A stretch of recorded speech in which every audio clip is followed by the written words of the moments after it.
여러분 안녕하십니까? 뉴스데스크 제주를 시작하겠습니다. 코로나19 확진자 추가 발생이 잇따르고 있는 가운데 확진자가 대형 교회의 주일 예배에 참석한 것으로 확인이 됐습니다. 또 이 확진자가 모 사회복지시설의 차량을 운전하면서 학생 등과도 접촉한 것으로 파악돼 해당 학교 5곳이 등교 수업을 중단하는 등 방역에 비상이 걸렸습니다. 박성동 기자입니다. 제주도의 대형 교회인 제주 성안교회. 출입구에 폐쇄를 알리는 안내문이 붙었습니다. 제주 지역 92번째 코로나19 확진자인 A씨가 지난 6일 오전 이 교회의 예배에 참석해 설교한 것으로 확인됐기 때문입니다.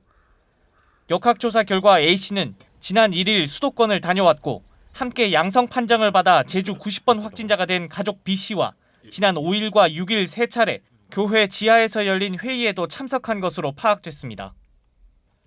주일 예배에 참석한 교인은 380여 명.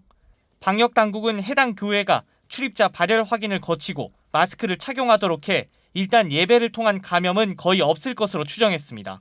한 의자에 한 사람도 있고 또 한 의자에 또 한 사람 있어. 원래 5명인가 안 돼요. 식사도 안 하고 북카페도 있는데 그것도 일절 모임 안 해요. 하지만 불똥은 인근의 학교로 번졌습니다. A씨가 도내 한 사회복지시설에서 차량 운전 봉사활동을 한 사실이 파악됐기 때문입니다. A씨는 복지관이 운영하는 방과 후 프로그램에 참여하는 학생들을 수송하는 일을 도왔는데 이 과정에서 초중고생 16명이 밀접 접촉된 겁니다. 해당 학교 5곳은 등교 수업을 중단하고 원격 수업으로 전환했습니다. 복지관 직원 등은 31명, 그다음에 이 학생들과 관련된 프로그램에 관련된 분들은 16명 플러스해서 총 21명. 이렇게 명단을 확보 지금 했고 지금 분류 완료했고 검사 중에 있다는 말씀을 드립니다. 방역당국은 A씨가 봉사활동을 한 복지시설도 일시 폐쇄하고 가족 B씨의 회사 동료 등 접촉자 70여 명을 파악해 진단검사를 진행하고 있습니다. 제주도는 해당 교회에서 추가로 확진자가 발생하면 교회에 선별진료소를 설치해 예배 참석자를 전수 검사할 방침입니다. MBC 뉴스 박성동입니다. 제주 지역 코로나19 확진자 4명이 추가로 발생하면서 누적 확진자가 96명으로 늘었습니다.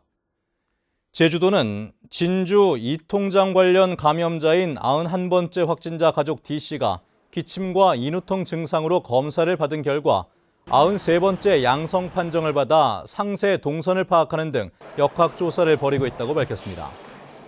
또 최근 헝가리를 방문한 해외 입국자 3명이 제주공항 선별진료소에서 검사를 실시한 결과 94번째와 95번째, 96번째 확진 판정을 받았습니다. 이로써 진주발 이통장 관련 확진자는 9명으로 늘었고 92번째 확진자를 포함해 제주에서 하루에 코로나19 확진자 5명이 발생하기는 이번이 처음입니다. 제주 제2공항 건설 여부를 판가름할 도민 의견 수렴 여론조사 문항을 놓고 그동안 제주도와 도의회가 팽팽하게 맞서왔죠. 안내 방식에 대한 이견은 아직 남아있지만 제2공항에 대한 찬성과 반대만을 묻는 방식으로 양측이 큰 틀에서 합의했습니다. 조인호 기자입니다. 제주도와 도의회가 합의한 여론조사 문항은 국토교통부가 성산읍 지역에 추진하려는 제주 제2공항 건설에 대한 의견이 무엇인지에 대해 찬성과 반대를 묻는 내용입니다. 당초 현 제주공항 확충과 제2공항을 선택하거나 현 제주공항 확충에 대한 찬반도 물어보자던 도의회가 양보해 제주도의 입장을 수용한 것입니다.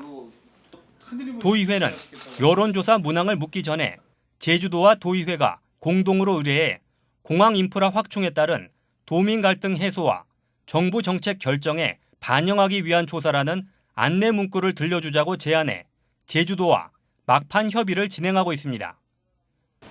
여론조사 방식에서는 성산읍 주민에게 가중치를 두자던 제주도가 양보해 제주도민 전체를 지역과 나이 비율에 따라 균등하게 반영하자는 도의회의 입장을 수용했습니다. 양측은 도외 여론조사 기관 2군데에 의뢰해 각각 2,000명을 표본으로 무선 80%, 유선 20%, 전화조사로 실시하기로 합의했습니다. 이에 따라 제주도와 도의회는 조만간 최종 합의 결과를 발표하고 이달 안에 여론조사를 실시할 것으로 보입니다. 여론조사 결과는 국토교통부에 전달돼 제2공항 건설 여부를 사실상 결정하는 근거가 될 것으로 보입니다. 저희는 지방자치법상 대표기관인 제주도에서 합리적 객관적 방법으로 저희한테 요청했을 때 이게 주민들 절대다수의 염원이다라고 요청하면 저희가 그거에 대해서는 적극적으로 받아들일 용의가 있습니다.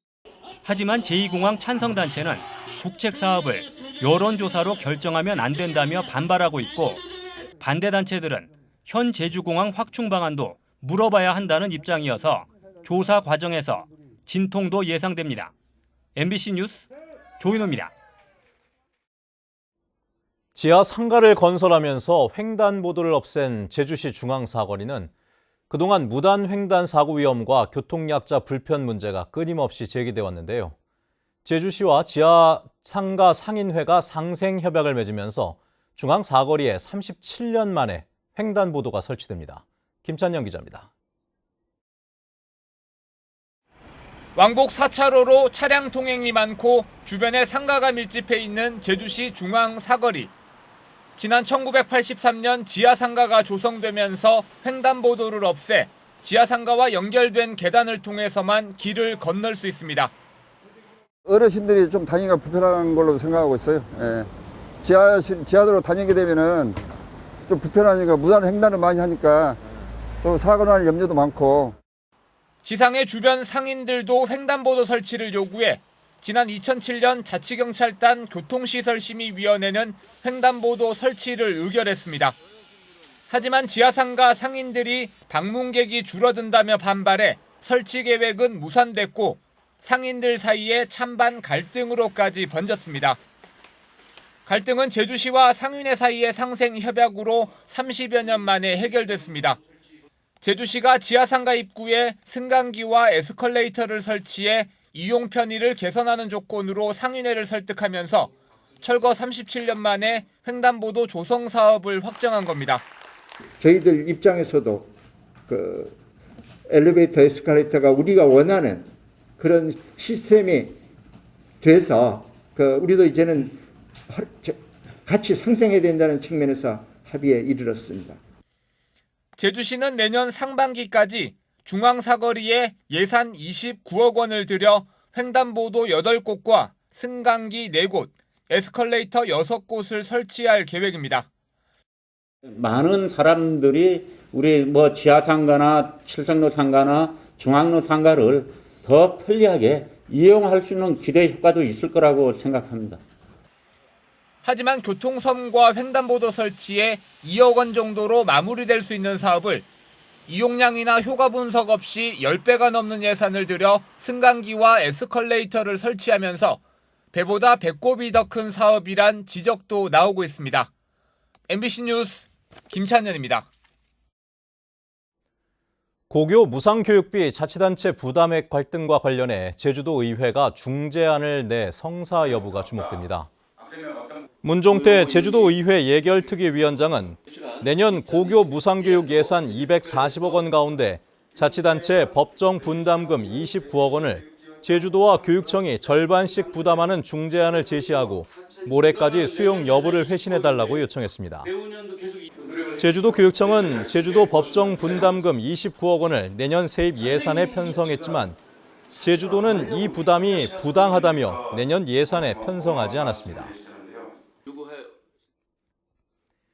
국내 첫 신재생에너지센터가 제주에 문을 열었습니다. 한국전력공사는 오늘 제주시 해안동에 지상 2층 규모로 조성한 제주 신재생에너지센터 준공식을 열고 본격 운영을 시작했습니다. 신재생에너지센터는 태양광과 풍력 등 신재생에너지를 효율적으로 운영하기 위해 기상 데이터를 분석해 전력 공급량을 예측하고 출력을 모니터링하는 등의 역할을 맡게 됩니다. 전국 택배연대 노조 제주 지부는 성명을 발표하고 CJ 대한통운이 택배 노동자의 분류 작업 인력을 11월부터 투입하겠다고 발표해 놓고 제주에서만 40일간 단 한 명도 투입하지 않았다며 대국민 약속을 지키라고 요구했습니다. 뉴스데스크 제주였습니다. 여러분 고맙습니다.